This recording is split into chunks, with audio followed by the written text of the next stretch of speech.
हरे कृष्णा। तो मैं बहुत ही प्रसन्न हूँ, बहुत कृतज्ञ हूँ आप सबके बीच में आज इस कार्यक्रम में भाग लेते हुए। तो वैसे ऋषभानंद प्रभु, कृष्णार्पित प्रभु, नित्यानंद प्रभु, ये सब उत्साही भक्त आप लोगों को क्लास देते हैं। तो आज ऋषभानंद प्रभु नहीं है तो मुझे यहाँ पर बोल करके गए। तो आप लोगों का दुर्भाग्य है, कुछ 1 घंटा आपको मुझे सहन करना पड़ेगा। वैसे पूरे मध्य प्रदेश में ही नहीं, पूरे भारतवर्ष में गुना की रथ यात्रा की प्रशंसा हो रही है। इतने सुंदर रूप से आप लोगों ने आयोजन किया कि पूरे भारतवर्ष में गुना का नाम एटलीस्ट मैप पर आ गया। हम लोग जब पूना गए थे पढ़ने के लिए तो भक्त लोग पूछते थे कहाँ से हो, हम बोलते गुना, बोलते अच्छा पूना, पूना पूना पूना नहीं गुना। तो बार बार उनको समझाना पड़ता था ना, गुना नाम की एक जगह है। लेकिन आप लोगों ने इतने उत्साह से प्रचार किया, इतनी सुंदर रथ यात्रा का आयोजन किया कि पूरे भारत में इसका नाम फैल गया। और अच्छे से होगा तो सारे विश्व में भी फैल जाएगा, ये हमारा टारगेट है। तो मैंने सुना कि लगभग 40,000 से ज़्यादा लोगों ने रथ यात्रा में भाग लिया, और उसी के साथ पहली बार आप लोगों ने 3 अन्य स्थानों पर भी रथ यात्रा की और 7 दिन का कार्यक्रम भी किया, जिसमें हजारों लोगों ने श्रवण किया, भगवान का नाम का कीर्तन किया। तो ये सारे अच्छे चिन्ह हैं ना। जैसे तुलसी का पौधा होता है, तुलसी का पौधा जब बढ़ता जाता है उसका मतलब है उसकी सेवा अच्छे से हो रही है। उसी तरह भक्तों का समुदाय जब बढ़ता जाता है अर्थात भक्त अच्छे से भक्ति कर रहे हैं, नहीं तो धीरे धीरे वो समुदाय खत्म हो जाता है। तो आप लोग निश्चित स्वयं भी अपने व्यक्तिगत जीवन में अच्छे से भक्ति कर ही रहे हैं, इस कारण से ये भक्ति इतने प्रभावशाली तरीके से गुना में फैल रही है। जब हम लोग पुस्तक वितरण की चर्चाएं करते हैं, अभी जैसे मैराथन शुरू हो जाएगी, भगवद गीता मैराथन, तो जब हम पुस्तक वितरण की चर्चाएं करते हैं तो उसमें भक्तों को बोलते हैं कि जो भक्त प्रचार पे जाना चाहते हैं वो पहले अपनी 16 माला अच्छे से करें, क्योंकि जो प्रसन्न नहीं है वो प्रचार नहीं कर सकता। जो व्यक्ति स्वयं ही दुखी है वो प्रचार क्या करेगा, लेकिन जो स्वयं भक्ति जीवन में प्रसन्न हुआ है वो दूसरों को जा करके मदद करता है। जैसे कई बार लोग गाड़ी चलते चलते बोलते हैं ना दूसरे को कि देखो तुम्हारे टायर में हवा कम है, फिर वो अगला आदमी बोलता है तुम्हारा तो पंचर ही है, तुम फिर पंचर ही चला रहे हो। तो कई बार भक्त चले जाते हैं प्रचार करने और भी लोगों को जोड़ने के लिए, अच्छी बात है, लेकिन स्वयं के जीवन में आध्यात्मिक रूप से शक्तिशाली बनना है। और तब इतना प्रभावशाली प्रचार होगा कि अपने आप लोग कतार लगा करके कृष्ण भक्ति का अनुसरण करने के लिए आए। हम लोग देखते हैं कि अभी आप लोग आपके सेंटर का परिचय देते हो, कैसे देते हो? इस्कॉन टेम्पल और रिलायंस के बगल में और कमला पेट्रोल पंप के सामने। तो बाद में कमला पेट्रोल पंप वाले को लिखना पड़ेगा वो पेट्रोल पंप इस्कॉन मंदिर के पास, रिलायंस वाले को लिखना पड़ेगा इस्कॉन कौन सा, रिलायंस कौन सा, इस्कॉन मंदिर के पास। और होता भी है। हम लोग उज्जैन में जब मंदिर शुरू हुआ था तो लोगों को बताना पड़ता था, नहीं ऐसे आपको आना है, महानंदा इधर में जाके एक कम्युनिटी सेंटर है वहाँ पर प्रचार चलता है। लेकिन अभी लोग अपना परिचय बताते हैं, हम इस्कॉन के एरिया में रहते हैं, मतलब वो अपने आप की एक प्रेस्टीज है कि हम लोग इतने बड़े एरिया में रहते हैं। तो उसी तरह से हम लोग अपने जीवन में देखेंगे कैसे कृष्ण भक्ति का प्रचार बढ़ता चला जाएगा, प्रभावशाली होता जाएगा, लेकिन भक्तों को स्वयं बड़ा आध्यात्मिक रूप से शक्तिशाली रहना। नहीं तो क्या होगा, लोग आएंगे और फिर जैसे एक पाइप से आते हैं दूसरे पाइप से निकल जाएंगे। तो आप लोगों को भक्ति में बहुत शक्तिशाली रहना हो, और इसी के लिए सारे आयोजन होते हैं। कितना बड़ा सौभाग्य है, हम लोग प्रतिदिन भागवत श्रवण करने का मौका रखते हैं, प्रतिदिन भगवान के दर्शन करने का हमारे पास सुयोग है। लोग जाते हैं जन्माष्टमी पे साल में एक बार, बहुत भक्ति आती है उनकी, वो लाइन में खड़े होते हैं 3-3 घंटा दर्शन करने के लिए। लेकिन भगवान ज़्यादा प्रसन्न होते हैं जो रोज आकर के उनको प्रणाम करता है। गीता में भगवान बोले हैं, जो मेरा भक्त बनता है, मुझे नमस्कार करता है, मुझे प्रणाम करता है, मेरी पूजा करता है, मुझे अपना मन अर्पित करता है, वो मुझे अति प्रिय है। तो इसीलिए आप सब जो मिलजुल करके भक्ति करने का प्रयास कर रहे हो, अपने सौभाग्य को हमको पहचाना है, कितना बड़ा सौभाग्य है। और प्रतिदिन भगवान के नाम का जप करने का सौभाग्य ये सबको नहीं मिलता है। यद्यपि इतना सुलभ है, भगवान नाम इतना सुलभ है, और भगवान नाम का जप करके कोई भी भगवत धाम जा सकता है, फिर भी लोग नरक में क्यों जाते हैं? क्योंकि सबकी सुकृति इतनी उदित नहीं है कि भगवान का नाम ले सके। और हम लोग इतने भाग्यशाली हैं, पहले दिन हम कार्यक्रम में आते हैं, हमको भक्त लोग सिखा देते हैं, तुमको ये माला लेना है, तुमको जप करना है, हरे कृष्णा कृष्णा कृष्णा हरे हरे, हरे राम राम राम। कितना हमारा सौभाग्य है। और इसीलिए इसी सौभाग्य को सराहना करते हुए, कृतज्ञता रखते हुए अपनी भक्ति में हमको बहुत प्रगाढ़ होना चाहिए। तो इस प्रकार से हम देखते हैं कि अभी दूसरा आयोजन भी आने वाला है। आप लोग जन्माष्टमी महोत्सव की भी तैयारी कर रहे हो, और यही कृष्ण भक्ति का अंडरवर्ल्ड है। एक बार इसमें जो फंस जाता है फिर बाहर नहीं निकल पाता, कुछ ना कुछ बहाने से भगवान पकड़ कर ही रखते हैं। अभी रथ यात्रा में आपने 2-2.5 महीने सेवाएं की, अभी शायद थकान उतरी नहीं होगी, कमर दर्द और घुटना दर्द और जो कुछ भी दर्द हो रहा होगा वो सब पे बाम मल ही रहे होंगे कि अभी जन्माष्टमी के कार्ड बांटने की बारी है, अभी जन्माष्टमी का महोत्सव। फिर जन्माष्टमी खत्म होगा, मैंने सुना यहाँ से लगभग 100 भक्त उज्जैन आने वाले हैं प्रभुपाद मेमोरियल फेस्टिवल। तो मुझे लगता है वॉलंटियर्स का सबसे बड़ा ग्रुप पूरी पृथ्वी से अगर उज्जैन आ रहा है ये फेस्टिवल में, तो गुना से ही आ रहा है। वो खत्म होगा, वहां से वापस आओगे 19 तारीख को राधाष्टमी, राधाष्टमी पूरी होगी, फिर थोड़े दिन बाद ही कार्तिक मास शुरू हो जाएगा। फिर कार्तिक मास के बीच में यात्रा में भी कुछ भक्त जा रहे हैं तिरुपति, कांचीपुरम, और फिर वो सब कंप्लीट होगा। वैसे ही आपके हाथ में हम गीता के कार्टन थमा देंगे कि जाओ भगवद गीता डिस्ट्रीब्यूट करो, गीता जयंती आ गई, फिर अगला साल लग जाएगा, फिर नित्यानंद त्रयोदशी, गौर पूर्णिमा इत्यादि इत्यादि। कहने का मतलब है कितना हमारा सौभाग्य है कि कुछ ना कुछ कारण से हमें सेवाएं मिल रही हैं। और जब मैं कल ऋषवानंद प्रो से पूछ रहा था आप लोग क्या गीता में चर्चा कर रहे हो, संयोग बोलो, भगवान की कृपा बोलो, अभी आपका अध्याय भी वही चल रहा है, कर्मयोग। वास्तव में हम लोग कर्म अधिकारी हैं, हमारा अभी भजन का अधिकार उतना पक्का हुआ नहीं है। कोई अगर हमको बोलेगा आप दिन रात माला करो, एक दिन हो सकता है, 2 दिन हो सकता है, लेकिन पूरा जीवन करना बहुत कठिन है। प्रभुपाद के पास एक व्यक्ति आए थे, एक भक्त आए थे, बोले प्रभुपाद हरिदास ठाकुर 192 माला करते थे, मैं भी 192 माला करूंगा रोज। प्रभुपाद ने उनको समझाया लेकिन वो समझे नहीं। तो वो जब करने लगे, कई दिनों तक जब किए, फिर एक समय बाद वो गायब हो गए, उन्होंने कृष्ण भक्ति छोड़ दी। भक्त लोगों ने बड़ा ढूंढा, ढूंढने के बाद पता पड़ा एक पेट्रोल पंप में वो काम कर रहे हैं। कहने का तात्पर्य यह है कि जो जिस स्तर पे है, जो जिस अधिकार पे है, उस स्तर पे उसको सेवा करना चाहिए। और इसलिए गीता में अर्जुन इस अध्याय की शुरुआत करते हैं कि हे भगवान, आप दूसरे अध्याय में बोले बुद्धि योग कर्म योग से श्रेष्ठ है, उसके बाद भी आप मुझे ये युद्ध के कार्य में क्यों लगा रहे हैं? और सामान्यतः धारणा यही है कि आध्यात्मिक जीवन में जो आया है मतलब उसके जीवन में बहुत फ्री टाइम है, वही आध्यात्मिक जीवन में आया है। सामान्य लोगों की धारणा इस तरह ही है।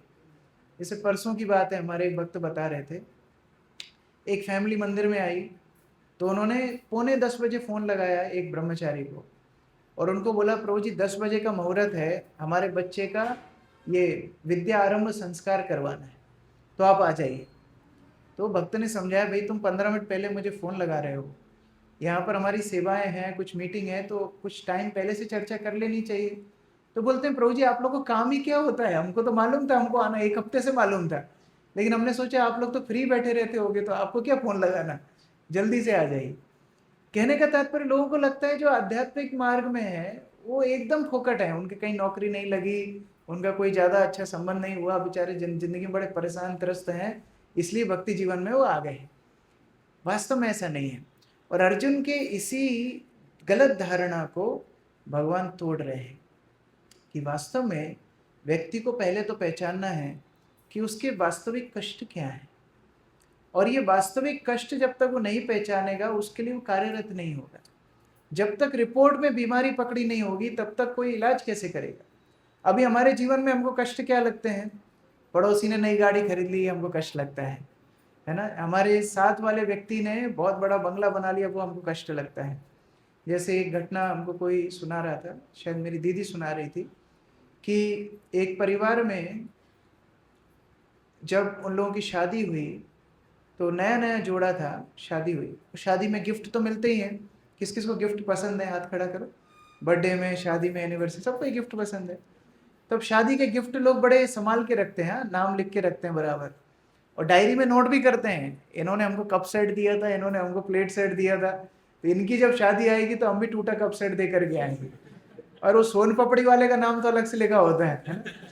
तो सब बराबर हिसाब रखते हैं। तो ठीक है, ये लोग शादी में शादी के गिफ्ट्स को घर ले आए, और अगले दिन जब सास ससुर बाहर गए थे, बेटा बहू, नई नई शादी हुई है, नेक्स्ट दिन शादी के, और उनकी दादी थी घर में, ये सत्य घटना बता रहा हूँ। वो लोग एक गिफ्ट का पैकेट खोले, और गिफ्ट का पैकेट जैसे ही उन्होंने खोला, इतना बड़ा ब्लास्ट हुआ, वो तीनों की वहीं पर मृत्यु हो गई। असली घटना है। और जब बाद में खोजबीन हुई, बहुत ज़्यादा उन्होंने ढूंढा, तो पता पड़ा कि जो उनकी सास थी वो एक प्रिंसिपल थी एक कॉलेज में, और उनका एक कलीग था जो प्रिंसिपल बनने वाला था, लेकिन मैनेजमेंट ने उसको प्रिंसिपल ना बना के इनको प्रिंसिपल बना दिया था। और इसलिए वो इतना ईर्ष्यालु हो गया, वो शादी में जो डब्बा लेके गया गिफ्ट का, वो बम था। तो अगली बार गिफ्ट खोलने से पहले सावधान। तो कहने का तात्पर्य है, लोग भौतिक जगत में छोटी छोटी समस्याओं को कितना बड़ा मानते हैं। मतलब उसने अपने प्रमोशन को इतनी बड़ी गतिविधि मानी कि उसने एक परिवार को साफ कर दिया। और यही छोटी छोटी समस्याएं हमारे जीवन में इतनी प्राथमिकता ले लेती हैं कि जीवन की असली समस्याएं हम भूल जाते हैं। शिला प्रभुपाद ट्रेन में जा रहे थे, एक व्यक्ति हाथ दिखाता है, स्वामी जी हाथ दिखाओ। भारत में पता नहीं कोई भी साधु देख के हाथ दिखाना लोग शुरू कर देते हैं। मैंने गुना में जब भागवत कथा की थी, मैं उतरा तो हमारे एक रिश्तेदार आए, और वो यही करने लगे, बोले देख आज तक तो तुझसे कुछ नहीं मांगा, एक चीज मांगनी है क्या, मेरा हाथ देख लो। मैंने कहा अरे भागवत देखता हूँ, हाथ नहीं देखता हूँ। तो लोग हाथ दिखाने आते हैं, और वो प्रभुपाद जी के सामने आ गया, हमारा हाथ देखो। प्रभुपाद हाथ दिखता, हाँ हाँ। अगर किसी को परेशान करना है ना, उसका हाथ लोग, ओ हो, रहने दो, आपको नहीं बताएंगे, वो रात भर नहीं सो पाएगा। तो प्रभुपाद ने हाथ देखे, ओ हो, चार चीजें मुझे दिख रही है। क्या चार चीजें हैं? जन्म, मृत्यु, जरा। ये सबसे बड़ी समस्याएं जो है वो छोड़ करके बाकी सारी समस्याएं हमको प्राथमिकता लगती है। और इसीलिए परीक्षित महाराज को जब श्राप मिला 7 दिन में मृत्यु का, तक्षक आके काटेगा, और सुखदेव गोस्वामी वहां पर आए, व्यासदेव आए, पारशर मुनि, वशिष्ठ, सब बड़े बड़े साधु संत। परीक्षित ने ये नहीं पूछा कि वो क्या तक्षक का कुछ हो सकता है क्या, कुछ एंटी तक्षक स्प्रे या ऐसा कोई मंत्र आप दे दें जिससे तक्षक ना आए, हमको काटे नहीं, ऐसा कोई व्यवस्था हो सकती है? एक भी बार पूरे भागवत में नहीं पूछा। तक्षक का उल्लेख ही परीक्षित महाराज ने नहीं किया। लेकिन उन्होंने पूछा कि हर व्यक्ति की मृत्यु होने वाली है, मृत्यु के निकट जो व्यक्ति है उसका करणीय कार्य क्या है। और जब हम अपनी वास्तविक समस्याओं के ऊपर चिंतन करते हैं, तब ये भौतिक वस्तुएं बहुत निकृष्ट दिखने लगती हैं। एक डॉक्टर था, पेशेंट गया उसके पास, पेशेंट बोले डॉक्टर साहब मैंने आपको बोला माइग्रेन की मुझे समस्या है, आपने दवाई दी, ये दर्द मेरा जाता ही नहीं है। बोले थोड़ा भी नहीं जाता? हाँ थोड़ा बहुत कम, लेकिन पूरा जाना चाहिए, दर्द जाता नहीं है। डॉक्टर बोला तुमको बहुत बढ़िया मेडिसिन देता हूँ। बोले कुर्सी पे बैठ जाओ।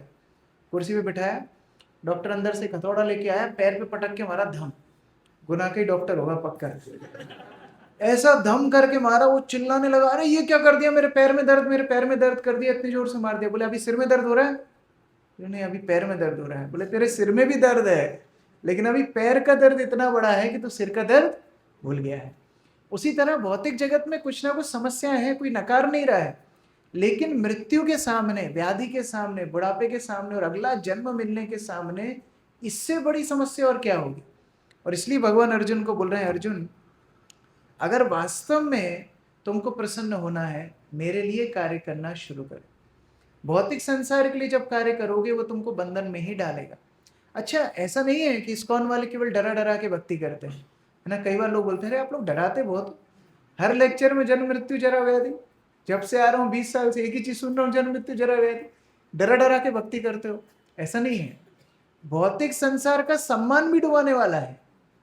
अगर किसी को अति सम्मान भौतिक संसार में मिलता है, उसकी और ज्यादा हालत खराब हो जाती है, वो और भक्ति से दूर हो जाता है। एक बार एक बिल्डिंग में आग लग गई, 10वें माले पे कुछ लोग फंस गए। अभी आर्मी के लोग आए बचाने के लिए, हेलीकॉप्टर से उतरे, तो आर्मी का जो मेन अफसर था उसने लोगों को बोला देखो नीचे हमारे 4 सिपाही हैं, उन्होंने बढ़िया वो पकड़ रखा है, बड़ा सा मोटा सा टेंट पकड़ रखा है, आप लोग एक करके कूदो, सब बच जाओगे, बढ़िया। 60-70 लोगों को बचाया, एक एक करके कूदे, 60-70 लोगों को बचाया, नीचे उतार दिया। अभी अफसर साहब की बारी आई, तो अफसर साहब जब कूदे चारों से सैल्यूट मारने लगे, तो क्या होगा इनका? राम नाम सत्य। भौतिक संसार का सम्मान भी डुबाने वाला है, क्योंकि जो गाड़ी में हम बैठे हैं भौतिक संसार की, वो कभी गंतव्य पे पहुंचेगी नहीं। आप में से कौन कौन कोटा गए हैं, कोटा में पढ़ाई की है? हाथ खड़ा करो। हाँ, एक गाड़ी यहाँ से चलती थी जो सुबह चलती थी, इंदौर कोटा। वो सुबह 4 बजे यहाँ से निकलती थी, उसमें हम लोग जाते थे और लौट के भी प्राय उसमें ही आते थे। रात में वो 9:30 बजे के आसपास वहाँ से चलती थी। एक बार मुझे याद है, अभी तब तो क्या रिजर्वेशन वगैरह कुछ करते नहीं थे, ऐसे ही बैठ जाते थे जनरल में। तो जब उस गाड़ी में बैठे और छकाछक वो पूरा जनरल का डब्बा भरा हुआ था, और हमें खुशी ये थी, मैं, कृष्ण मुकुंद प्रभु और शायद ये थे धनंजय, हमारे एक भक्त थे, वो सब 3-4 हम लोग थे। तो हम लोग साथ में वो डब्बे में बैठे थे और हम इतने खुश थे कि हमको सीट मिल गई। और हमारे आने के बाद छकाछक लोग इतना भर भर के, और जो सामान रखनी चाहिए उस पर भी लटके हुए हैं, सब जगह लटके हुए हैं। उसी समय पे एक कर्मचारी आके अनाउंसमेंट करता है, वो भोपू लेके, आपका डब्बा ट्रेन से अलग कर दिया गया है, ट्रेन निकलने वाली है। वो स्थिति में आज तक नहीं भूल पाता हूँ, मतलब इतनी बड़ी घटना आपके साथ हो जाए, आप सामान वामान लेके सीट पे जमे हो, सब करे, वो डब्बा ही निकाल दिया और ट्रेन निकल गई। ये भौतिक संसार है। आपने अपना घर जमा लिया, परिवार जमा लिया, सब व्यवस्थाएं हो गई, पता पड़ी डब्बा यहीं की यहीं रखा है। पुनरअपि जननम पुनरअपि मरणम पुनरअपि जननी जठरे शयनम, आदि शंकराचार्य बोलते हैं। बार बार हमारी यही कैसे चलती चली जा रही है। एक और उदाहरण मुझे बहुत प्रेरणादायक लगता है, शायद मैंने सुनाया हो पहले। जो फ्लाइट क्रैश हुई थी मैंगलोर में कई वर्षों पहले, तो वो फ्लाइट क्या हुआ था, जैसे फ्लाइट जब लैंड होती है तो एक पर्टिकुलर पॉइंट पे उसको लैंड होना जरूरी है, क्योंकि रनवे जितना लंबा है उसमें उसको रोकना है फ्लाइट का ना। अभी उसने थोड़ा आगे लैंड किया, जहाँ रुकना है उससे आगे, तो रनवे छोटा पड़ गया। तो रनवे क्रॉस करती हुई फ्लाइट खाई में गिरी, है ना। अब फ्लाइट खाई में गिर गई। अभी उसके बाद भी एयर होस्टेस बोल रही है, कुर्सी की पेटी बांधे रखो, कुर्सी की पेटी बांधे रखो। और सब आदमी मूर्ख जैसे बैठे, हाँ एयर होस्टेस बोले कुर्सी पे पेटी बांधे रखो, कोई ने खोली नहीं। उसका वो क्या बोलते हैं, पंखा टूट गया प्लेन का, वहां पड़ी हुई है खाई में। 4-5 लोग ऐसे थे जिनने बोला भाड़ में जाए तुम्हारी कुर्सी की पेटी। उनने अपना बेल्ट खोला, इमरजेंसी डोर खोला और कूदे। वो चिल्लाती रही, माने नहीं ये लोग। 4-5 लोग कूदे, एक का पैर टूटा, एक का हाथ टूटा, लेकिन फिर भी ऐसे जैसे थोड़ा दूर जाके भाग गए। इतने में फ्लाइट में ब्लास्ट हुआ, जितने लोग कुर्सी की पेटी बांध के रखे थे वो सब हरी बोल। ये स्थिति भौतिक जगत की है। भक्त लोग समझाते हैं, देखो ये तुम्हारा घर नहीं है, ये क्या है, दुखालयम शाश्वतम। यहाँ प्रसन्न कोई होगा नहीं, शाश्वत कोई रहेगा नहीं। लेकिन फिर भी हमको लगता है हम होंगे कामयाब, हम होंगे कामयाब, हम होंगे कामयाब। एक जीवन में कभी नहीं होता, कभी भी नहीं होता। और इसी आशा में बार बार जन्म हम लेते रहते हैं। भगवान अर्जुन को बोल रहे हैं, अर्जुन इसीलिए आप निकृष्ट वस्तु को छोड़ करके उत्कृष्ट वस्तु पकड़ो। कर्म नहीं छोड़ना है, लेकिन उत्कृष्ट कर्म को पकड़ो। अभी हम लोग वृंदावन यात्रा में, कौन कौन गए थे यहाँ से वृंदावन यात्रा में? ओके, तो वृंदावन में मैं कहाँ से लौट रहा था? राधा कुंड से। राधा कुंड में आप लोगों ने लंच लिया, उसके बाद बरसाना गए। तो मैं राधा कुंड से लौट रहा था, तो हमको ऑटो नहीं मिल रहा था, तो एक इलेक्ट्रॉनिक टोटो मिला, इलेक्ट्रॉनिक टोटो। तो मैं और व्यासदेव प्रभु जा रहे थे उसमें, हम लोग को लगेज लेना था वृंदावन से। तो हम इलेक्ट्रिक टोटो में जा रहे थे और वो 20 से ज़्यादा स्पीड में चलता नहीं है। अब वो बेचारा पूरी स्पीड मार रहा है उसमें, वो चल ही नहीं रही है। अभी एक ब्रिज आता है, आप लोगों ने देखा हो, मथुरा के पास एक ब्रिज आता है बड़ा सा, उस ब्रिज पे वो चढ़ा रहा है पूरी, उस पसीना हो गया पूरा, वो साइकिल वाला भी आगे निकल रहा है, उससे ये भी निकल रहा है। ठीक, हम दोनों बैठे एक दूसरे को देख रहे हैं, भाई क्या करें, अब ये बैठ गए, इसको पैसा तो देना है। बीच में ये अब इतना क्रिटिकल, वो ब्रिज पे ही चढ़ रहा है, पावर इसके ब्रेक है नहीं, पावर इंजन है नहीं, ये बहमे करके चला रहा है। और बीच में, एकदम बीच में चल के ये एकदम ऐसे ऐसे होने लगा, ऐसे ऐसे होना। मैंने क्या हुआ तुझे? वो प्रभु जी 50 रुपए का नोट पड़ा नीचे। मैंने कहा तू मेरे से ले लेना, मेरी जान ज्यादा महत्वपूर्ण है। 50 रुपए के लिए तू पूरा ऑटो पलटाने वाला था। फिर भी उसको जब ये बोला ना हमने, हम दे देंगे, तो ठीक है, उसको प्रोत्साहन मिला, वो आगे बढ़ाने लगा। लेकिन थोड़ा आगे जाके वो छोटा वाला इनका कांच रहता ना, उसमें देख रहा था वो 50 का क्या हुआ, 50 का क्या हुआ। बाद में एक बाइक वाले ने रुक के उठाया उसको। तो बोला देखो प्रभु जी आपके चक्कर में ना मेरे 50 रुपए रह गए। मैंने कहा तू 50 ले, मेरे को आगे जाके प्रचार करना है, ऐसे तो नहीं मरूंगा मैं तेरे टोटो में यहाँ पर। कहने का तात्पर्य छोटी छोटी चीजों के लिए अपना जन्म हम लोग बर्बाद कर देते हैं। और इसीलिए अर्जुन के जो प्रश्न है हम सबके प्रश्न है। अर्जुन के प्रश्न भगवान के उत्तर से भी ज्यादा महत्वपूर्ण है गीता में। क्योंकि लोग गीता के श्लोक तो याद कर लेते हैं लेकिन ये याद नहीं रखते भगवान किस कॉन्टेक्स्ट में कौन सी बात बोल रहे हैं। अभी आजकल पॉडकास्ट का जमाना है, दुनिया के सबसे पुराने पॉडकास्ट में से एक भगवत गीता है कि यहाँ पर रेलेवेंट क्वेश्चन पूछ रहा है अर्जुन और भगवान उसको उत्तर दे रहे हैं। देखो आपने वो बाबा रामदेव का शो देखा होगा, आजकल वो बाबा रामदेव ऐसे रिपोर्टर्स के बीच में करते हैं योगा, देखा आपने? फिर वो ककड़ी का जूस वहीं बनाते हैं, फिर लौकी का जूस बनाते हैं, वो सब वहीं मिक्सी रखी रहती है, देखा? तो फिर वो जो रिपोर्टर होता है वो पूछता है कि बाबा अगर हैजा हुआ तो क्या करना पड़ेगा, तो बाबा हैजा के लिए ये लेना है ना, अगर ये पथरी हो गई तो क्या करना है, तो ये करना है। तो इसका मतलब ये नहीं है वो रिपोर्टर को हैजा हो रहा है ना, वो पूछ रहा है जिससे जितनी ऑडियंस इसको देख रही है वो सब ऑडियंस को फायदा मिलेगा कि नहीं बाद में देखेंगे, लेकिन पूरी ऑडियंस तक संदेश पहुंचे। उसी तरह अर्जुन जो यहाँ पर प्रश्न पूछ रहे हैं, अर्जुन का प्रश्न पूछने का अर्थ ये नहीं है कि अर्जुन माया में है। अर्जुन के प्रश्न पूछने का अर्थ ये भी नहीं है कि गीता केवल अर्जुन के लिए बोली गई थी। अर्जुन के प्रश्न पूछने का अर्थ है कि ये पॉडकास्ट के माध्यम से ये संदेश हजारों लाखों लोग आगे भविष्य में पढ़ेंगे और वो जब इससे प्रेरणा लेंगे तो उनके जीवन के ये प्रश्न गीता के माध्यम से उत्तर होंगे। और इसलिए गीता पढ़ना बहुत महत्वपूर्ण है। हम लोग भगवद गीता 3 अध्याय का 20वां श्लोक साथ में दोहराएंगे। आप लोग क्रमबद्ध रूप से पढ़ रहे हो तो मैं क्रम नहीं तोड़ना चाहता हूँ, आप लोग इसमें दिखा सकते हो, पीछे पीछे दोहराइए या ऐसे भी सुन के भी दोहरा सकते हो आप लोग। कर्मणैव हि संसिद्धिं आस्थिता जनकादया लोक संग्रहम् एवापि संपश्यन् कर्तुम् अर्हसि। कर्मणैव हि संसिद्धिं, बहुत अच्छा, आप लोग बिना देखे दोहरा सकते हो, अच्छे सुनो, अच्छे से दोहराना। कर्मणैव हि संसिद्धिं आस्थिता जनकादया लोक संग्रहमेवापि संपश्यन् कर्तुमर्हसि। कर्मणैव हि संसिद्धिं आस्थिता जनकादया लोक संग्रहमेवापि संपश्यन् कर्तुमर्हसि। भगवान बोल रहे हैं कर्मणैव, कर्म ही, एव मतलब सर्टेनली, केवल कर्म, कर्मणैव ही मतलब भी एकदम, जो कुछ बात पे बल देना होता है ना कि ये ही लेके आना, अपन बोलते हैं कर्मणैव ही समसिद्धिम, आपको सिद्धि अर्थात परफेक्शन, समसिद्धि मतलब पूर्ण सिद्धि केवल प्राप्त होगी कर्म से। लेकिन कौन से कर्म से? आस्थिता जनकादया, जैसा जनक इत्यादि राजाओं ने अपने कर्म किया, अर्थात विकर्म नहीं।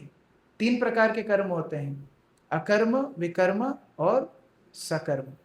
तो सकर्म अर्थात जो हर व्यक्ति अपने अपने कर्म बोलते हैं उसको सकर्म बोलते हैं। कोई व्यक्ति चोरी कर रहा है उसका वो कर्म है, कोई व्यक्ति डाका डाल रहा है उसका वो कर्म है, कोई व्यक्ति एग्जाम में चीटिंग कर रहा है वो भी एक कर्म है, कोई व्यक्ति 24 घंटे में से 22 घंटे सोने का टैलेंट रखता है वो भी एक कर्म है। तो केवल कर्म को पूजा नहीं बोला, भगवान ने बोला है आस्थिता जनक आदया, जनक इत्यादि राजाओं के जैसे कर्म करो, लोक संग्रहम एवापि। और दूसरी बात भगवान अर्जुन को बोल रहे हैं, अर्जुन बोल सकता है कि भगवान आप बोल रहे हो कर्म के माध्यम से मेरी शुद्धि होगी, तो मैं तो पहले से शुद्ध हूं, मैं तो आपका भक्त हूं, अर्जुन बोल सकता है। भगवान बोल रहे हैं ठीक है अर्जुन तुम मेरे भक्त हो, लेकिन लोक संग्रह एवापि, लोगों के लिए, लोगों को अच्छा उदाहरण देने के लिए तुम कर्म करो। संपश्यन कर्तुम अर्हसि, पश्यन मतलब देख करके, संपश्यन तुम्हारे उदाहरण को देख करके लोग अच्छे पद पर चलेंगे, इसलिए तुम अच्छे कर्म करो। कितना सुंदर एक श्लोक में भगवान वास्तविक गीता का अर्थ बता रहे हैं। देखो अर्जुन भगवान के कितना प्रिय भक्त है। अर्जुन भगवान को पूछ सकता है, भगवान आप मुझे गीता का संदेश क्यों दे रहे हो, क्यों मुझे इस गीता का संदेश दे रहे हो? अगर बेकार आदमी को देना है, देखो उपदेश उसको दिया जाता है जो बेकार आदमी, उसको सुधारने के लिए। तो दुर्योधन को जाके सुनाओ, ये सारा झमेला तो वहां से हो रहा है। दुर्योधन गीता सुन के सीख जाएगा तो युद्ध वैसे ही रुक जाएगा। और अगर आपको अच्छे व्यक्ति को सुनाना है तो युधिष्ठिर महाराज धर्मराज है, हमारे राजा हैं, उनको जाके सुनाओ। तो भगवान बोलते नहीं, आपको इसलिए सुना रहा हूं क्योंकि भक्तोसी में सखा चेती रहस्यम इदम उत्तमम। आपको मैं रहस्य, उत्तम रहस्य क्यों सुना रहा हूं? क्योंकि आप मेरे सखा भी हो, आप मेरे मित्र भी हो। तो ये जो गीता का उपदेश भगवान दे रहे हैं, पहली 2 लाइन हमारे लिए है और आखिरी 2 लाइन उन्नत भक्तों के लिए। और ये पूरा का पूरा श्लोक गीता के मर्म को बहुत सारांश में बता रहा है। मैं प्रभुपाद जी का अनुवाद और तात्पर्य पढ़ रहा हूं, आप लोग ध्यान से सुनना। जनक जैसे राजाओं ने केवल नियत कर्मों को करने से ही सिद्धि प्राप्त की, अतः सामान्य जनों को शिक्षित करने की दृष्टि से तुम्हें कर्म करना चाहिए। भगवान गीता में ज्यादा लोगों का उदाहरण नहीं दिए। हाँ, ये जरूर बताए हैं कि मैं ये हूं, मैं वो, मैं रुद्र, मैं वसु, मैं आदित्य, मैं राम, मैं शिव, सब बताया है, लेकिन उदाहरण ज्यादा किसी का नहीं दिया। लेकिन एक उदाहरण दे रहे हैं जनक का। जनक महाराज, वास्तव में 54 जनक हुए हमारे शास्त्रों में, और कई जनकों का उद्धरण आता है कि ये एक पदवी थी। जैसे मिथिला के एक राजा हुए महाराज निमि, भागवत के 11 स्कंद में नवयोगेंद्रों के साथ महाराज निमि का संवाद आता है। और ये इतने धर्मक के राजा थे, भगवान के बड़े एकनिष्ठ भक्त थे, लेकिन इतने अनुष्ठान प्रतिदिन करते थे कि इनको पुरोहितों की आवश्यकता पड़ती थी। और इनके राज पुरोहित थे वशिष्ठ। अभी एक बार वशिष्ठ कहीं देरी से आ रहे थे या कहीं और चले गए थे, महाराज निमि ने क्या किया, दूसरे पुरोहित से पूजा करवा ली। अभी ये समस्या अभी की नहीं है, पहले से चलती आ रही है। आप दूसरे पंडे से पूजा, आपका पंडा जरूर लड़ने के लिए आएगा। वशिष्ठ आके इतना नाराज हो गए महाराज निमि के ऊपर, दूसरे के साथ क्यों कराया तुमने पूजा? बोले आपके साथ 1000 और करा लूंगा। नहीं नहीं, दूसरे से एक भी क्यों कराई? उन्होंने उनको श्राप दे दिया, जाओ तुम्हारी मृत्यु हो जाए। अब महाराज निमि भी छोड़ने वाले नहीं थे। बोले तुम इतने बड़े साधु हो के ऐसा काम करते हो, जाओ तुम्हारी भी मृत्यु हो जाए। दोनों ने एक दूसरे को श्राप दे दिया, दोनों की डेथ हो गई। बड़ी रोमांचक कहानियां हैं शास्त्रों में, कोई पढ़े तो उसको फिर बाकी कोई सीरीज देखने की आवश्यकता नहीं है। दोनों ने एक दूसरे को श्राप दे दिया, तो वशिष्ठ को दोबारा जन्म लेना पड़ा। और इसलिए कई बार हम देखते हैं कि वशिष्ठ, अच्छा राम जी के समय भी थे, फिर कृष्ण के समय में भी थे, फिर यहाँ परीक्षित महाराज की कथा में भी बैठे हैं सुखदेव गोस्वामी के साथ, उनका पुनर्जन्म हुआ था। और यहाँ महाराज निमि को देवताओं ने समझाया, देखो आपके साथ बड़ा अन्याय हुआ, आप तो अनुष्ठान ही कर रहे थे, आपने इतने पुण्य कर्म किए, हम आपको एक बहुत अच्छा स्थान देंगे रहने के लिए। तो क्या स्थान दोगे आप? बोले जितने लोग अलग अलग दृष्टि से अलग अलग वस्तुएं देखते हैं, मान लो कोई कुल्लू मनाली देखने के लिए गया है ना, अभी कुल्लू मनाली घूमने के लिए कोई गया, उसने टिकट खर्चा किया, उसने होटल खर्चा किया, लेकिन अगर वो आपको वीडियो कॉल करा के सब दिखा दे तो आपका तो यही काम बन गया। अगर कोई व्यक्ति मान लो तिरुपति बालाजी में 50,000 रुपए का टिकट खरीद के एकदम आगे चला गया और वहां से आपको वीडियो कॉल करके दिखा दे, देखो ये बालाजी के दर्शन, तो आपका काम तो यही होगी। तो देवताओं ने निमि महाराज को बोला, आप एक काम करो, आपको हम एक सुविधा देते हैं कि जितने भी जीव जन्म लेंगे अभी से, उनकी आंखों की पलक के ऊपर आप बैठ जाओ। आप स्वतंत्रता है, किसी की आंखों की पलक के ऊपर आप बैठ सकते हो। तो उधर से ये नाम पड़ा निमेश।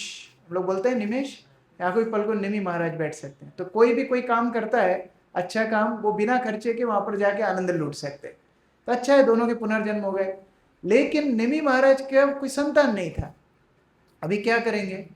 तो प्राचीन काल में शरीर का मंथन करके वेण से पृथु महाराज का जन्म हुआ था। आप लोग भागवत चतुर्थ स्कंद में पढ़े होंगे, या पढ़ना चाहिए जिन्होंने नहीं पढ़े। तो महाराज निमि के भी शरीर का मंथन करके जो पुत्र निकला उसको बोला जनक, क्योंकि आगे जाके वंश को चलाने वाला था। और दूसरा नाम उनका पड़ा विदेह, जो देह से नहीं आया, जो सामान्य क्रिया से नहीं आया, देह ना होने के बाद भी आ गया मंथन से। तो इसलिए सीता माता के एक नाम है वैदेही, विदेह राज की कन्या वैदेही। और मिथिला के नरेश से तो मिथिलेश। तो उस तरह निमि का पुत्र हुए मिथि, उनके नाम पे मिथिला नगरी पड़ी। और उसके बाद आगे जाके जितने भी राजा हुए उन सबको जनक बोला जाता था। तो जो सीता माता के पिता थे जनक महाराज, वो एक पदवी थी। और बाद में कृष्ण लीला में भी एक जनक का वर्णन आता है, बहुलाश्वा, वो भी एक जनक है। तो ये थोड़ी इतिहास की बातें हो गई। तो भगवान उदाहरण दे रहे हैं, ऐसे जनक जैसे राज, जनक आदया, अर्थात ऐसे राज ऋषियों जैसा जो कर्म करेगा, अर्थात मेरे उद्देश्य से जो कर्म करेगा, वो कर्म बंधन में नहीं फंसेगा। और अगर तुम्हें लगता भी है तुम आध्यात्मिक रूप से पूर्ण हो, उसके बाद भी दूसरों की प्रेरणा के लिए तुम्हें कर्म करना चाहिए। प्रभुपाद जी ने बहुत सुंदर तात्पर्य दिया, आप लोग ध्यान से श्रवण करना। जनक जैसे राजा स्वरूप सिद्ध व्यक्ति थे, अतः वे वेदानुमोदित कर्म करने के लिए बाध्य न थे, तो भी वे लोग सामान्य जनों के समक्ष आदर्श प्रस्तुत करने के उद्देश्य से सारे नियत कर्म करते रहे। जनक सीता जी के पिता तथा भगवान श्री राम के ससुर थे। भगवान के महान भक्त होने के कारण उनकी स्थिति दिव्य थी, किंतु चूंकि वो मिथिला, जो भारत के बिहार प्रांत में एक परगना है, के राजा थे, अतः उन्होंने अपनी प्रजा को यह शिक्षा देनी थी कि कर्तव्य पालन किस प्रकार किया जाता है। भगवान कृष्ण तथा उनके शाश्वत सखा अर्जुन को कुरुक्षेत्र के युद्ध में लड़ने की कोई आवश्यकता नहीं थी। प्रभुपाद दूसरा उदाहरण दे रहे हैं, एक जनक का उदाहरण दिए कि वो यद्यपि भगवान के ससुर हैं और उनको कोई कर्म करने की आवश्यकता नहीं, फिर प्रजा के शिक्षा के लिए कर्म कर रहे हैं। वे दूसरा उदाहरण दे रहे हैं अर्जुन स्वयं का। भगवान कृष्ण तथा उनके शाश्वत सखा अर्जुन को कुरुक्षेत्र के युद्ध में लड़ने की कोई आवश्यकता नहीं थी, किंतु उन्होंने जनता को यह सिखाने के लिए युद्ध किया कि जब सत परामर्श असफल हो जाते हैं तो ऐसी स्थिति में हिंसा आवश्यक हो जाती है। कुरुक्षेत्र युद्ध के पूर्व युद्ध निवारण के लिए भगवान तक ने सारे प्रयास किए, किंतु दूसरा पक्ष लड़ने पर तुला था। अतः ऐसे सद्धर्म के लिए युद्ध करना आवश्यक था। यद्यपि कृष्ण भावना भावित व्यक्ति को संसार में कोई रुचि नहीं हो सकती, तो भी वह जनता को यह सिखाने के लिए कि किस तरह रहना और कार्य करना चाहिए, कर्म करता रहता है। कृष्ण भावनामृत के अनुभवी व्यक्ति इस तरह कार्य करते हैं, अन्य लोग उनका अनुसरण कर सके, और इसकी व्याख्या अगले श्लोक में की गई है। जैसे भक्ति सिद्धांत सरस्वती ठाकुर एक कहानी सुनाते हैं। वो बताते हैं कि एक बार एक बड़ा जमींदार था। तो बड़े जमींदार ने क्या किया, उसने सोचा कि मैं तो अनपढ़ रह गया, मेरा बेटे को बहुत पढ़ाई कराऊंगा। तो एक बहुत बड़े टीचर को घर लेकर के आया, और वो बड़े टीचर को बोला, देखो बाहर तुमको जितना वेतन मिलता है उससे 15 गुना ज़्यादा वेतन तुमको दूंगा, लेकिन मेरे बेटे को एकदम 1 नंबर का अव्वल शिक्षित व्यक्ति बना दो। ठीक है। अब लेसन शुरू हुए। आधे घंटे बाद ये जमींदार आया देखने के लिए कि टीचर क्या पढ़ा रहे। अभी टीचर अपने हाथ से लिख रहे थे 1 2 3 4 5। ये जमींदार लठ उठा के टीचर के पीछे भागने लगा। बोले ये 1 2 3 4 तो मैं ही सिखा देता, तू क्या इतना वेतन का लिए दे रहा हूँ, पीछे उठा के भागने लगा। तो वो टीचर ने बोला, तुम अनपढ़ इसलिए रह गए और तुम्हारा बच्चा भी अनपढ़ ही रहेगा, क्योंकि टीचर जो 1 2 3 4 लिख रहा है, इसका मतलब ये नहीं टीचर को कोई ज्ञान नहीं है, वो शुरुआत वहां से कर रहे हैं। अगर पहले प्रारंभिक स्तर पे व्यक्ति को प्रशिक्षण दिया जाएगा, आगे जाके उसको और उन्नत शिक्षाएं दी जाएंगी। इसीलिए सबसे पहले तो गीता ये सिखा रही है कि व्यक्ति को जीना कैसे है, और गीता के जब आप अध्याय पढ़ते जाओगे तो वो लेवल बढ़ता जाएगा। अभी तीसरे अध्याय पे हम लोग, तीसरे अध्याय में भगवान बोल रहे हैं मेरे उद्देश्य से कर्म करो। फिर भगवान बताएंगे कर्म को दिव्य कैसे करो। फिर भगवान बताएंगे कि फिर मेरी भक्ति में कैसे अपने कर्म को नियोजित करो। एक एक करके स्तर बताएंगे, और आखिरी में 18वें अध्याय में बोलेंगे सर्वधर्मान परित्यज्य मामेकम शरणम व्रज। यहाँ बोल रहे हैं कर्मैव, वहां बोल रहे हैं मामेव, दोनों में अंतर है। भगवान स्तर से लेकर के जा रहे हैं धीरे धीरे। और इसीलिए ये पूर्ण विश्वास हमें होना चाहिए कि अगर भगवान के आदेशों का हम पालन करेंगे, हम लोग कभी चूक नहीं करेंगे। एक व्यक्ति था, ऐसे ही आया संडे फीस्ट प्रोग्राम में, तो प्रवचन में चर्चा हो रही थी कि देखो भगवान इतने समर्थ हैं, इतने शक्तिशाली हैं कि अगर कोई व्यक्ति चाहे कि मैं भोजन करूं और भगवान उसको भोजन ना देना चाहे तो उसको पूरे दिन भोजन नहीं मिलेगा, उसको उपवास करना पड़ेगा। चलो ये बात उस व्यक्ति ने पचा ली। फिर प्रवचनकर्ता ने सेकंड बात बोली, और अगर वो चाहे कि वो उपवास करे पूरा दिन और भगवान को इच्छा है कि उसको खिलाएं, तो उसको ठूस ठूस के खाना पड़ेगा। उसने बोला ये बात पसंद नहीं है। भाई मान लो कोई व्यक्ति, मान लो भिक्षुक है, उसको बहुत खाने की इच्छा है, भोजन नहीं है तो कैसे खाएगा, तो ये तो बात समझ में आती है। लेकिन कोई व्यक्ति अगर व्रत करना चाहे, कोई व्यक्ति को नहीं खाना, नहीं है हमारी इच्छा, तो फिर कैसे ठूस ठूस के कोई खिला देगा। उसने बोला चलो आज मैं परीक्षा करता हूँ। आज मैं परीक्षा करूंगा कि भगवान का समर्थ है कि नहीं, मुझे खिला पाते हैं कि नहीं। ठीक है, उसमें क्या, घर में जाऊंगा तो घर में कचौड़ी पुड़ी सब तल रहे होंगे लोग, अभी वैसे ही बारिश का मौसम है, मंगोड़ी का मौसम चल रहा है, तो कुछ ना कुछ चलता रहेगा। घर में जाऊंगा तो गड़बड़ होगी। और बाजार में जाऊंगा तो कोई ठेला लगा कर खड़ा होगा, वहां चाट पकौड़ी बेच रहा होगा। चलो जंगल में जाता हूँ और 24 घंटे कुछ नहीं खाऊंगा, इनकी बात गलत सिद्ध करके दिखाऊंगा। ऐसे भी कुछ अड़ियल होते हैं। जंगल में चला गया। अब जंगल में जब गया, उसने देखा 4 डकैत डकैती करके आ रहे हैं। 4 डकैत डकैती करके आ रहे हैं, वो पेड़ पे चढ़ गया। अब जब पेड़ पे चढ़ गया, ये 4 डकैतों ने देखा 2-4 और तीर्थयात्री जा रहे थे। उनको डकैतों ने पकड़ा, इधर आओ इधर आओ, ये खाना नीचे निकालो, तुम्हारा क्या क्या भोजन है नीचे निकालो। नीचे निकाल दिया। तो तुम्हारा मालिक कौन है? तो उन बेचारे तीर्थयात्रियों ने देखा, हे भगवान, ऊपर वो आदमी टंगा हुआ दिख गया। उसमें लगा यही हमारा मालिक है। तो डकैतों ने बोला, हाँ इसको पकड़ो, तुम लोग जाओ। ये तो अपनी जान बचा के भागे। इन्होंने खाना पीना छोड़ के वो चले गए। अभी डकैतों ने बोले, तू सरदार है इनका? बोले नहीं नहीं साहब, मैं जानते नहीं इनको। बोले हर आदमी ऐसे ही बोलता है, बैठ इधर। बोले ये जो खाना पीना है वो क्या सही है कि नहीं? बोले हाँ सही है, आप खाइए। बोले हम ऐसे नहीं खाते हैं, जब तक हम परीक्षा ना कर ले कि इसमें जहर तो नहीं, हम लोग खाते नहीं है। तो अभी तू बैठ और एक एक आइटम खा के बता, तब हम लोग इसको खाएंगे। उसको जबरदस्ती तलवार रख के एक एक आइटम ठुसा ठुसा के खिलाया। तो बात वही है, भगवान अगर कुछ करना चाहते हैं वो करके अवश्य दिखाते हैं। इसीलिए अगर कोई भगवान के उद्देश्य से कर्म करेगा, वो कभी भी अपने जीवन में हारेगा नहीं। अर्जुन भगवान को बोल रहा है, ठीक है आप मुझे बोल रहे हो आपके उद्देश्य से काम करने, वास्तव में व्यवहारिक है कि नहीं, कोई ऐसा उदाहरण है? तो जनक महाराज का उदाहरण दे रहे हैं कि जनक जैसे जो राजा थे वो राज ऋषि थे, और ऐसे राज ऋषियों ने अपने कर्तव्य का निर्वाह भी किया और मेरी भक्ति भी की। और जब राजा कर सकता है तो प्रजा क्यों नहीं कर सकती? ऐसा भगवान उद्देश्य दे रहे हैं। देखिए एक और महाराज थे केरला में, महाराज कुलशेखर, बड़े भगवान के भक्त थे। ये लगभग 1000 वर्ष पहले की बात बता रहा हूँ। इतने महान भक्त थे भगवान के कि जब वो लीला श्रवण करते थे तो वर्तमान काल में श्रवण करते थे। वर्तमान काल में मतलब जैसे रामायण में उन्होंने सुना कि खरदूषण ने भगवान राम के ऊपर 10,000 सैनिकों के साथ आक्रमण कर दिया, तो वर्तमान में उसको देखते थे कि अरे चलो पंचवटी चलो, भगवान राम अकेले कैसे लड़ेंगे। तो सेना को लेके इधर उधर दौड़ते रहते थे। परेशान हो गए, सेना भी परेशान, मंत्री परेशान, हजारों लोग युगों पहले हो गई बात, अभी कहाँ दौड़ा रहे हो हमको। तो अभी मंत्रियों ने एक आयोजन किया, उन्होंने एक पुजारी को लेके आए, एक पंडित को लेके आए।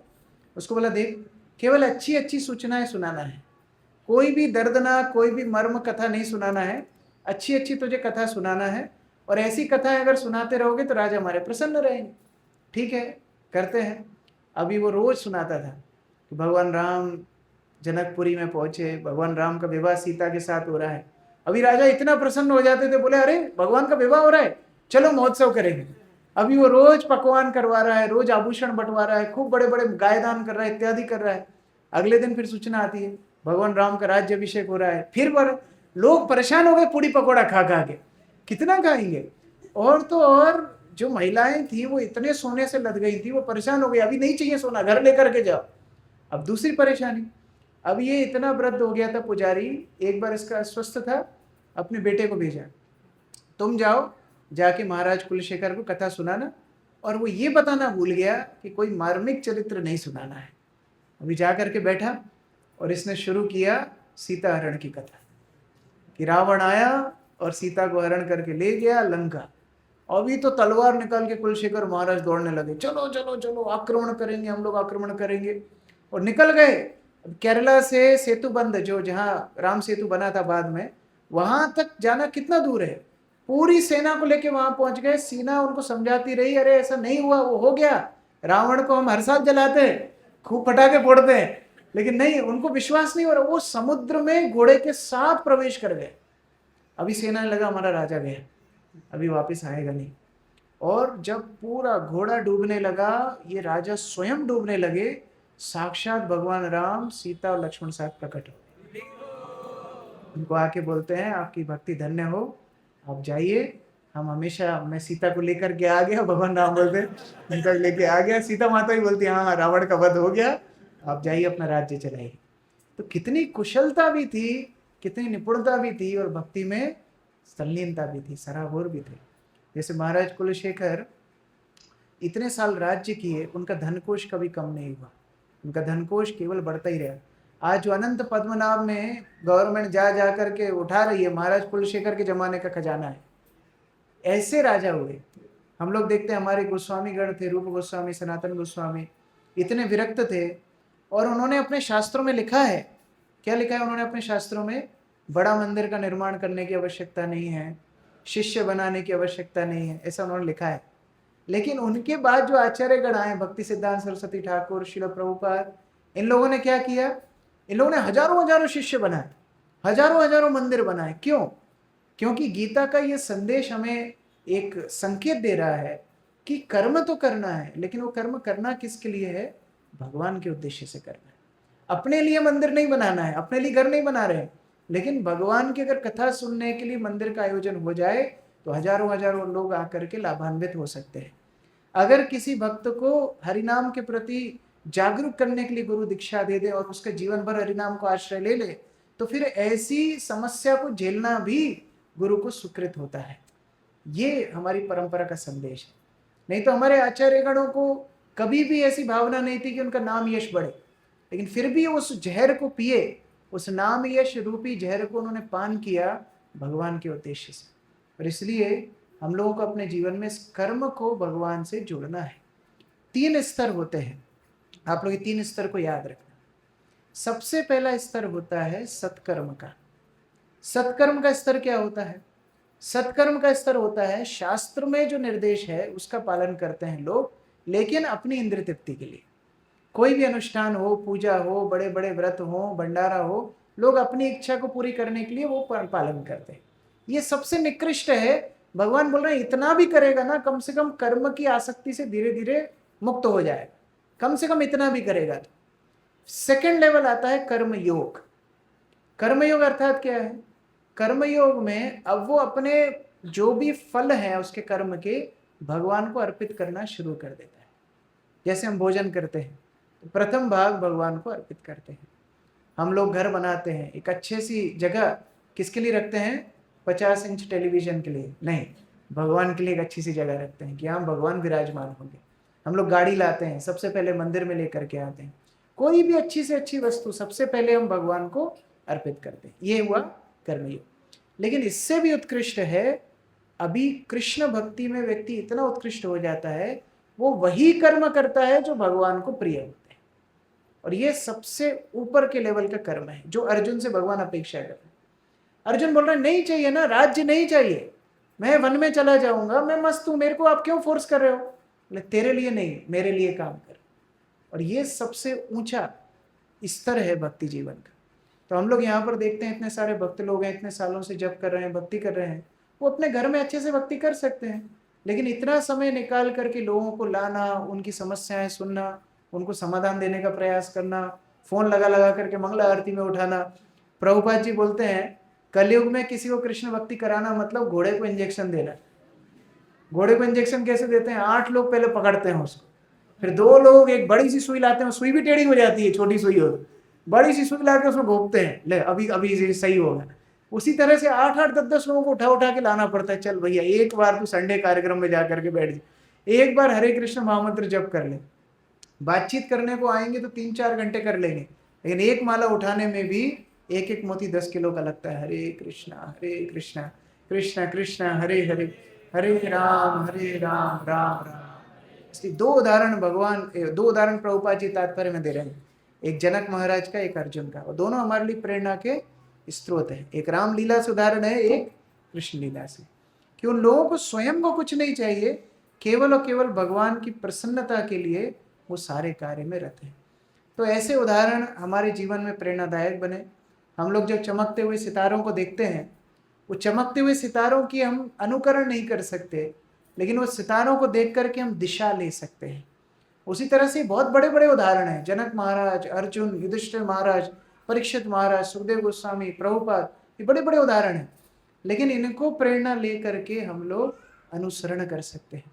और जब आप भगवान के लिए कर्म करना शुरू कर दोगे, माया का अधिकार आपके ऊपर से खत्म हो जाए, उसी दिन से माया का अधिकार खत्म हो जाए। तो बोलेंगे क्या समस्या नहीं आएंगी? नहीं, समस्या आएंगी, लेकिन वो समस्याएं कृष्ण के द्वारा दी गई होंगी। माता पिता बच्चों को छोटी मोटी चुनौतियां देते हैं जिससे बच्चे सीखें, उसी तरह भगवान छोटी मोटी चुनौतियां अपने भक्तों को देते हैं, लेकिन उसी समय रक्षा करने के लिए भी आ जाते हैं। कभी मिस कॉल नहीं हुआ पांडवों का, जब भी भगवान को पुकारा है तभी भगवान तुरंत प्रकट हो गए। कई बार तो भगवान बिना बुलाए चले गए। प्रथम स्कंद में वर्णन आता है, जब अश्वत्थामा ने ब्रह्मास्त्र छोड़ा पांडवों के ऊपर, वहां पर सुखदेव गोस्वामी बोलते हैं भगवान चिंतन कर रहे थे, ये पांडव मुझे आके प्रार्थना करें इसके लिए वेट करना कि भी मेरे लिए लज्जा का विषय है, क्योंकि तो मेरे ऊपर ही आश्रित है। मानो माता प्रतीक्षा कर रही है, बच्चा आ करके जब तक मुझे बोलेगा नहीं कि मुझे भूख लगी है तब तक मैं खाना क्यों बनाऊं। अब वो मांग ही नहीं रहा है तो मैं क्यों दूं। माता पहले से बना के रखती है, इसको भूख लगेगी निश्चित लगेगी और मुझे ही खिलाना है तो क्यों ना मैं पहले से बना दूं। तो भगवान इतने कृतज्ञ होते हैं अपने भक्तों के लिए। भगवान चिंतन करते हैं ये इतना आश्रित है मेरे ऊपर, ये प्रार्थना करे उसके बाद मैं दूं, ये तो मेरे लिए लज्जा का विषय है, मैं पहले से ही दे देता हूं। ये भगवान की अनुकंपा होती है। इसलिए हम लोगों को ये प्रेरणा अपने जीवन में लेना है। आप ये मत सोचना कि हम लोग इतने लोगों को लीफलेट बांट रहे हैं, प्रसाद बांट रहे हैं, इतना आयोजन कर रहे हैं, हम लोग इतना समय निकाल रहे हैं, इतना परिश्रम कर रहे हैं, कोई देखे ना देखे भगवान जरूर देख रहे हैं।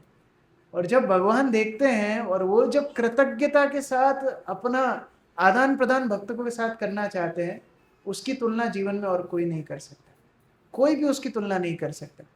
जब ध्रुव वन में जा रहे थे, ध्रुव को उनकी माता सुनीति बोलती है कि ध्रुव तुम चिंता मत करना, जितना प्रेम मैं तुमको करती हूँ ऐसी करोड़ों करोड़ों माताएं एक साथ मिल जाएंगी, उससे ज़्यादा प्रेम तुमको भगवान करेंगे। ये भगवान की अनुकंपा है। तो हम लोग बड़े बड़े भाग्यशाली है कि इस पथ पे आने का हमको मौका मिला। देखो लोग बिना दिशा के अपने जीवन में चलते चले जा रहे हैं। प्रभुपाद जी ने हमको दिशा दी, हमको हरिनाम दिया, शास्त्र दिए, अभी केवल हमको इस नाव में बैठ करके भगवत धाम तक जाना है बस। और बीच में जितने लोगों को बचा सकते हैं उनको भी नाव में बिठा लेना है। मान लो आपके सामने एक छोटा बच्चा डूब रहा है नदी में या स्विमिंग पूल में या कोई भी जगह में, एक बच्चा डूब रहा है और पास में ट्यूब भी पड़ा है, सारी व्यवस्थाएं भी हैं, लेकिन आपने उसको बचाया नहीं। थोड़ी देर बाद 5 मिनट बाद उसके माता पिता आके उसको बचा लिए, ठीक है। अब अगले दिन सीसीटीवी वीडियो निकाली गई और सीसीटीवी वीडियो में लोगों ने देखा ये महाजन 5 मिनट से खड़े थे, वहाँ ट्यूब भी रखा था और वो बच्चा डूब रहा था और इन्हें फिर भी ट्यूब डाली नहीं। वो होती है ब्रेकिंग न्यूज़। अगले दिन की खबर के पात्र आप ही होंगे। क्यों? अगर माता पिता थोड़ा लेट होते और बच्चा डूब जाता और आप वहाँ खड़े ही रहते तो लोग इतना पीटते, इतना बदनाम करते कि व्यक्ति के पास खुदकुशी के अलावा कोई रास्ता नहीं बचता। अभी हमारी आपकी स्थिति कुछ ऐसी है, हम लोग को कृष्ण भक्ति का पथ मिल गया, भगवद गीता मिल गई, हम लोग हरि नाम ले रहे हैं, यहाँ पर अभी आप नृत्य करेंगे, अभी प्रसाद लेंगे, बढ़िया आप आनंद में हैं, और बाहर पूरी जनता डूब रही है। अभी जब यमराज की सीसीटीवी में ऊपर कैद होगा कि ये लोगों ने मजा किया लेकिन दूसरों को मदद नहीं किया, तो सारे देवता धिक्कार करेंगे, अरे क्या इस्कॉन वाला बना तू। तो पूरा प्रचार का साधन होने के बाद ट्यूब था, लाइफ जैकेट थी, सब कुछ था, फिर भी लोगों को नाव में बिठाया नहीं। अर्थात हम लोग भी लोगों की हत्या में एक भागी बने। दूसरे लोग जो दुखी हैं, प्रभुपाद जी अपने भजन में लिखते हैं, ये संसार दुखी क्यों है? क्योंकि वैष्णव लोग प्रचार नहीं कर रहे, वैष्णव लोग अपने घर में बैठे हैं, इसलिए दूसरे लोग दुखी हैं। उनके दुख का कारण वो नहीं है, उनके दुख का कारण हम लोग हैं। तो अगर वास्तव में हमको भगवान को प्रसन्न करना है, भगवान बोल रहे हैं कर्मैव, ये कर्मैव ही समसिद्धिर। और समसिद्धिर क्या है? भागवतम में एक श्लोक है, किसको याद है? समसिद्धिर क्या है? समसिद्धिर हरित अतः पुंबी द्विज श्रेष्ठा वर्णाश्रम विभागशा स्वनिष्ठितस्य धर्मस्य समसिद्धिर हरितोषणम। तो गीता और भागवत ये लिंक्ड है, अगर कोई शास्त्र पढ़ेगा तभी उसका मर्म समझ पाएगा। कोई सोचेगा कर्मैव समसिद्धिर, कर्म करो फल तो मिल ही जाएगा, लोग ऐसे व्याख्या करते हैं, लेकिन वास्तव में ऐसा नहीं है। भगवान बोल रहे हैं समसिद्धिर, और भागवत बोल रही समसिद्धिर क्या है? समसिद्धिर हरितोषणम। भगवान उस व्यक्ति से प्रसन्न होते हैं जो व्यक्ति भगवान के लिए कर्म करता है, और सबसे उत्कृष्ट कर्म है कृष्ण भक्ति का प्रचार।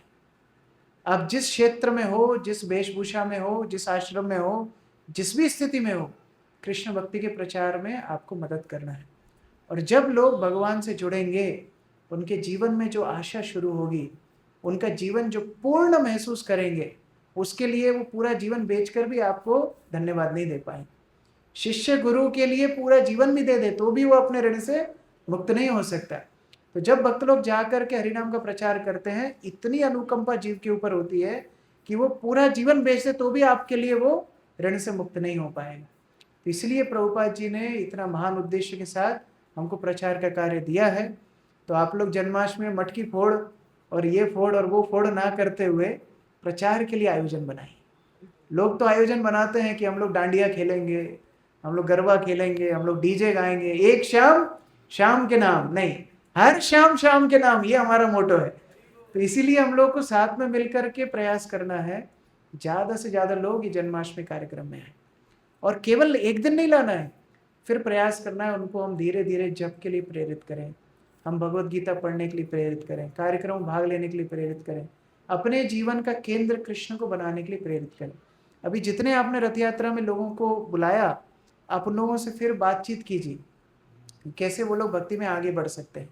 फिर जन्माष्टमी जो लोग आएंगे उनके लिए से आप बातचीत कीजिए, वो लोग कैसे आगे बढ़ सकते हैं। जो युवक हैं, युवकों को जाके प्रचार कीजिए।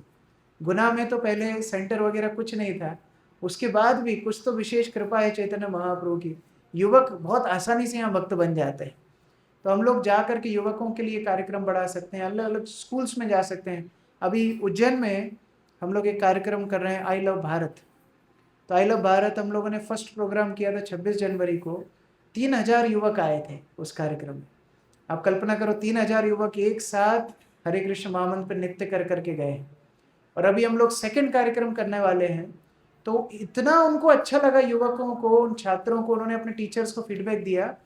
तो अभी हमने उन कोचिंग एसोसिएशन जितने कोचिंग ओनर्स थे उनके साथ एक मीटिंग की थी, और वो लोग बोलते हैं प्रभु जी इस बार हम लोग 10,000 बच्चों को लेकर के आएंगे। हमने हरिबोल नहीं किया क्योंकि हमारे पास जगह नहीं है 10,000 लोगों की। हमने बोला अभी आप 3,000 ही लेके आओ, फिर हम बड़ा वेन्यू बुक करेंगे तो आप 10,000 लेकर के आए। तो अभी समस्याएं उल्टी हो गई हैं। पहले हमारी समस्याएं क्या थी, मुझे आज भी याद है, शायद मैंने पहले भी बोला था, हमारी समस्याएं पहले ये थी कोई आता नहीं था। मैंने एक बार कुकर में खिचड़ी बनाई थी, संडे की, यहीं की बात है, गुना की, मैं छोटा था, 10 लोग 15 लोगों के हिसाब से बनाई थी, आए 4। मुझे इतना गुस्सा आया, मैं सुबह से आके तुम्हारे लिए चावल बनाया, वो चारों को ठुसा के भेजा, पूरा खा के जाओ। पहले हमारी समस्याएं दूसरी थी कि लोग आते नहीं थे, अभी हमारी समस्या क्या है, अभी रोकना पड़ रहा है। प्रसाद हमारी समस्या पूरी दुनिया को खिला सकते हैं, अभी हमारी समस्या क्या, हमारे पास इतनी जगह नहीं है। कृष्ण भक्ति क्या, मत्स्य अवतार जैसा बढ़ता है। मत्स्य अवतार मालूम है ना, वो जिस पात्र में होगा पात्र छोटा पड़ जाए। तो ये सेंटर भी छोटा पड़ जाए ऐसी हमारी अपेक्षा है, इससे आप और बड़े स्थान पे जाओ, बड़ा सोचो। प्रभुपाद बोलते थे मेरी एक बीमारी है, मैं छोटा नहीं सोच सकता, ये मेरी बीमारी है।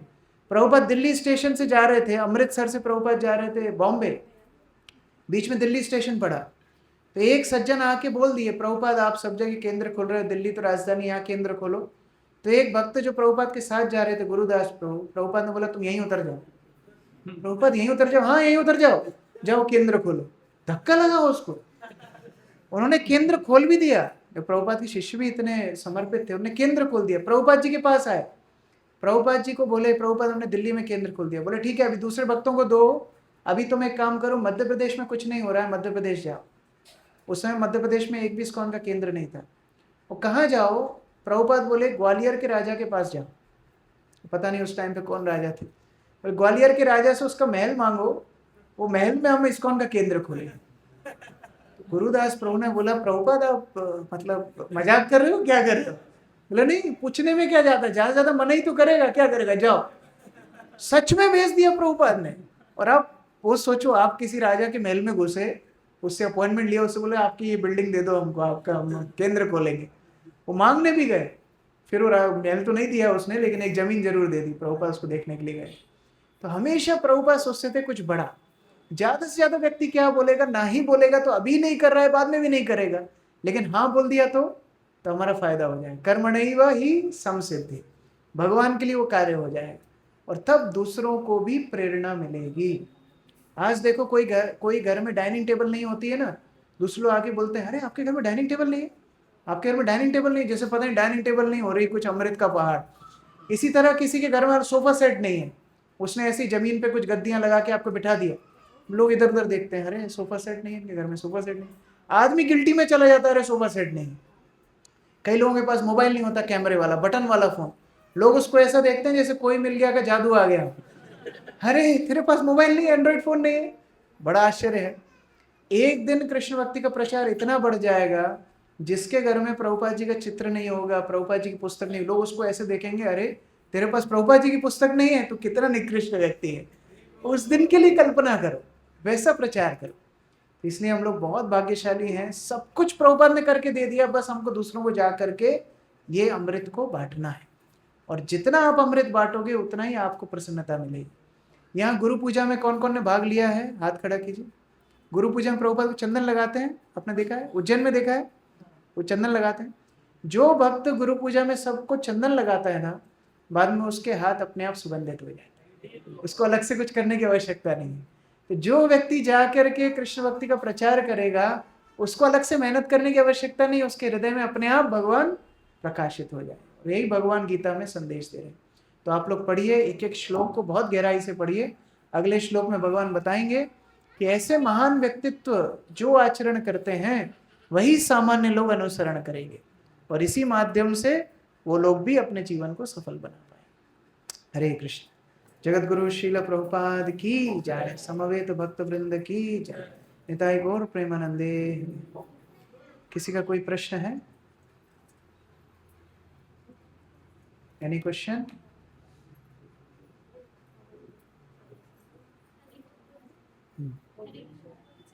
माइक है एक और?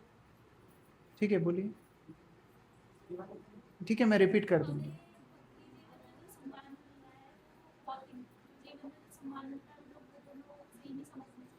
प्रश्न है कि हमें भौतिक जीवन में जो सम्मान मिलता है और भक्ति जीवन में जो सम्मान मिलता है, वो दोनों एक हैं क्या? नहीं, दोनों बहुत अलग अलग हैं। भौतिक जीवन में जो सम्मान मिलता है वो सम्मान केवल डुबाने के लिए होता है। मान लो कोई व्यक्ति डूब रहा है और उस डूबते हुए व्यक्ति के गले में आप 20 किलो का हार पहना दो तो क्या होगा? वो जितना जल्दी डूबता और जल्दी डूब जाएगा। लेकिन आध्यात्मिक जगत का सम्मान वास्तव में भगवान का सम्मान है। जैसे कोई हाथी के सिर पर राधा माधव जा रहे हैं, लोग सब प्रणाम कर रहे हैं, हाथी को लग रहा है मुझे प्रणाम कर रहे हैं, लेकिन वास्तव में किसको प्रणाम कर रहे हैं? भगवान को प्रणाम कर रहे हैं। तो भौतिक संसार का सम्मान तो वैसे ही डुबाने वाला है, लेकिन आध्यात्मिक संसार में जो सम्मान मिलता है, व्यक्ति को सोचना चाहिए ये भगवान के प्रतिनिधि रूप से मुझे सम्मान मिल रहा है। आज आप थोड़ा सा बाहर चले जाओ सड़क पे, मैं यहाँ प्रवचन दे रहा हूँ, मान लो मैं पैंट शर्ट पहन करके अभी बाहर सड़क पे जाऊंगा और 20 सड़क पे चलने लगूंगा, तो क्या लगता है लोग सम्मान करेंगे? ऐसी उत्तम कोटि की गुनाह की गालियां सुना के जाएंगे, जिसको बोलने में भी शर्म आएगी, है ना। और ये वेशभूषा में माला डाल करके हम सड़क के बीच में कीर्तन करते हुए जाएंगे, लोग गाड़ी रोक करके आपको सम्मान से प्रणाम करेंगे। तो किसका सम्मान है? हमारा सम्मान नहीं है, हम जिनसे जुड़े हैं भगवान के आश्रय में, उनका सम्मान। तो ये भौतिक और आध्यात्मिक सम्मान में फर्क होता है। यस।